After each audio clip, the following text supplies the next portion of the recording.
दिल्ली दौरे पर पहुंची युवा खेल और महिला विकास मंत्री रेखा आर्य ने कहा कि उत्तराखंड में स्पोर्ट्स यूनिवर्सिटी खोलने के लिए सभी जिलों को खत लिखा गया है। उम्मीद है कि इस पर जल्द ही काम शुरू हो जाएगा। उत्तराखंड के अंदर स्पोर्ट्स यूनिवर्सिटी को लेकर के बड़ा जिक्र हुआ था, तो क्या इस मामले में पहल होगी? हाँ बिल्कुल, उत्तराखंड में स्पोर्ट्स यूनिवर्सिटी को लेकर माननीय मुख्यमंत्री जी की ये एक घोषणा भी है और माननीय मुख्यमंत्री जी एक युवा मुख्यमंत्री के रूप में उत्तराखंड में पहचाने भी जाते हैं और युवाओं ने अब की बार बहुत सहयोग भी किया है। निश्चित रूप से हम खेल यूनिवर्सिटी को लेकर हम लोग प्रयासरत हैं।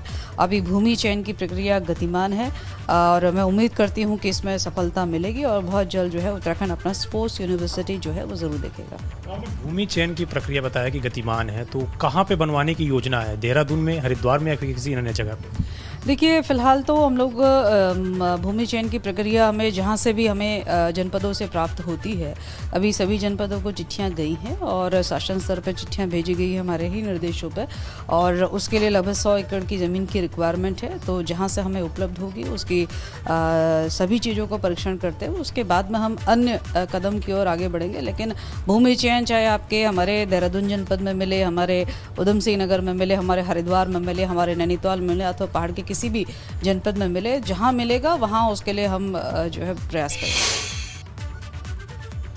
देहरादून के पलटन बाजार में एक साथ 3 दुकानों में चोरी की वारदात हुई। एक साथ 3 दुकानों में चोरी से व्यापारी गुस्से में। व्यापारियों का कहना है कि पहले भी चोर दुकानों में चोरी की वारदात को अंजाम दे चुके हैं, मगर पुलिस हाथ पर हाथ धरे बैठी रहती है। तो इस देखिए सीसीटीवी तस्वीरें भी सामने आ गई हैं। पलटन बाजार महत्वपूर्ण मार्केट है और वहां पर एक साथ 3 दुकानों में चोरी हो गई।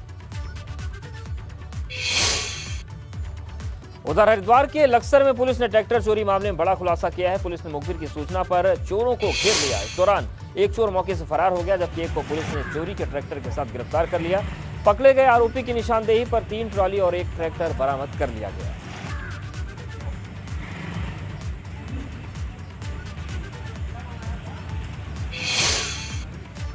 रुद्रपुर पुलिस ने दहेज उत्पीड़न के एक आरोपी को दिल्ली एयरपोर्ट से गिरफ्तार किया है। रुद्रपुर की एक महिला ने अपने पति के खिलाफ 24 फरवरी को दहेज के लिए प्रताड़ित करने और मारपीट का केस दर्ज कराया था, जिसके बाद दोनों पक्षों को महिला हेल्पलाइन में बुलाया गया, मगर महिला का पति हाजिर नहीं हुआ।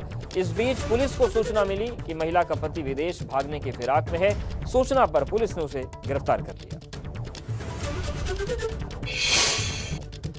उधर बागेश्वर में नए शिक्षा सत्र शुरू तो करवा दिए गए, मगर छात्र छात्राओं को अभी तक किताबें नहीं मिल पाई हैं, जिस वजह से बच्चों की कक्षाएं सही से संचालित नहीं हो पा रही हैं। कक्षा 6 से 8 तक के छात्रों के लिए 51 में से सिर्फ 41 किताबें पहुंची हैं, जबकि हाई स्कूल और इंटरमीडिएट की 75 में से सिर्फ किताबें बहुत कम पहुंच पाई हैं और पढ़ाई बाधित हो रही है।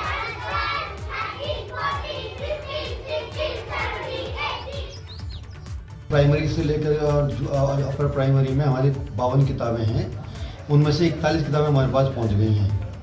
तो अभी हम उसका इंतजार कर रहे थे कि 52 किताबें पूरी आ जाएं, पर वीसी में निदेशक महोदय द्वारा निर्देशित किया गया है कि जो किताबें आ गई हैं उनको पहुंचा दें।